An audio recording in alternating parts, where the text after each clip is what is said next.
नमस्कार दोस्तों, मैं सीए विकास जैन आपका स्वागत करता हूं। आज हम टीडीएस और टीसीएस के विषय में बात करेंगे। ये दोनों टैक्स सिस्टम के महत्वपूर्ण हिस्से हैं जो टैक्स कंप्लायंस को सुनिश्चित करते हैं। अगर इसका पालन नहीं किया गया तो आपको कई समस्याओं का सामना करना पड़ सकता है। आइए देखते हैं इसकी डिफरेंट रिजल्ट और कैसे हम इनसे बच सकते हैं। Number 1, late deposit of TDS और टीसीएस। पहला मुद्दा है लेट डिपॉजिट ऑफ टीडीएस या टीसीएस। अगर आप समय पर टीडीएस या टीसीएस जमा नहीं करते तो आपको इंटरेस्ट का पेमेंट करना होगा। टीडीएस के लिए आपको 1.5% पर मंथ इंटरेस्ट पे करना होगा और टीसीएस के लिए 1% पर मंथ के हिसाब से आपको इंटरेस्ट पे करना होगा। 1 अप्रैल 2025 के बाद ये इंटरेस्ट 1.5% हो जाएगा। अगर आप 10 मार्च को टीडीएस काटते हैं और लेट जमा करते हैं तो इंटरेस्ट रेट हर महीने 1.5% लगेगा। एग्जाम्पल के लिए अब आप समझिए कि अगर आपने 10 मार्च को टीडीएस काटा और 10 मई को जमा किया तो आपको 2 महीने का इंटरेस्ट रेट देना पड़ेगा। इससे बचने के लिए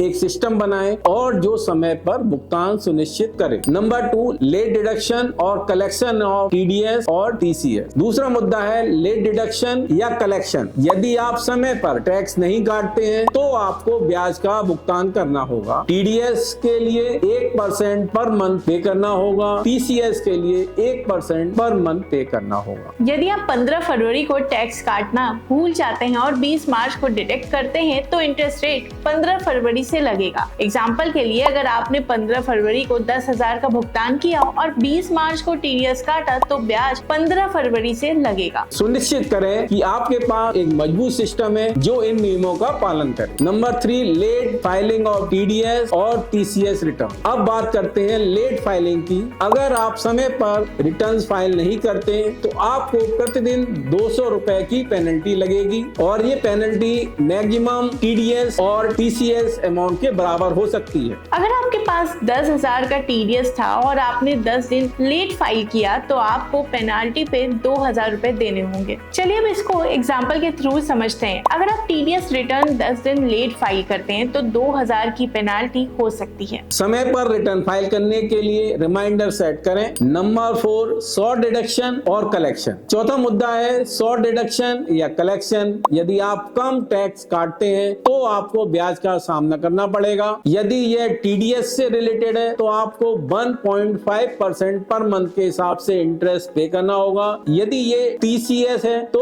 1% पर मंथ के हिसाब से आपको पे करना होगा। ये इंटरेस्ट 1 अप्रैल 2025 से 1.5% पर मंथ के हिसाब से हो जाएगा। यदि आपने 10% की जगह 5% टीडीएस काटा तो आपको शॉर्टफॉल पर ब्याज देना होगा। अब एग्जांपल के थ्रू इसे भी समझते हैं। अगर आपकी कुल पेमेंट 1 लाख थी और आपने 5% की जगह 10% काटा तो आपको कम टीडीएस के लिए ब्याज देना होगा। अपडेट सॉफ्टवेयर का उपयोग करें ताकि ये गलतियां ना हो। Number 5, penalty for non deduction और नॉन कलेक्शन। यदि आप टीडीएस या टीसीएस नहीं काटते हैं या जमा नहीं करते हैं तो सेक्शन 271C के तहत आपको पेनल्टी लग सकती है। ये पेनल्टी टीडीएस और टीसीएस के अमाउंट तक हो सकती है। इससे बचने के लिए सुनिश्चित करें कि सभी लेन देन के लिए समय पर टैक्स काटा जाए। Number 6, non filing of TDS और टीसीएस रिटर्न्स। सेक्शन 271H के तहत अगर आप रिटर्न समय पर नहीं फाइल करते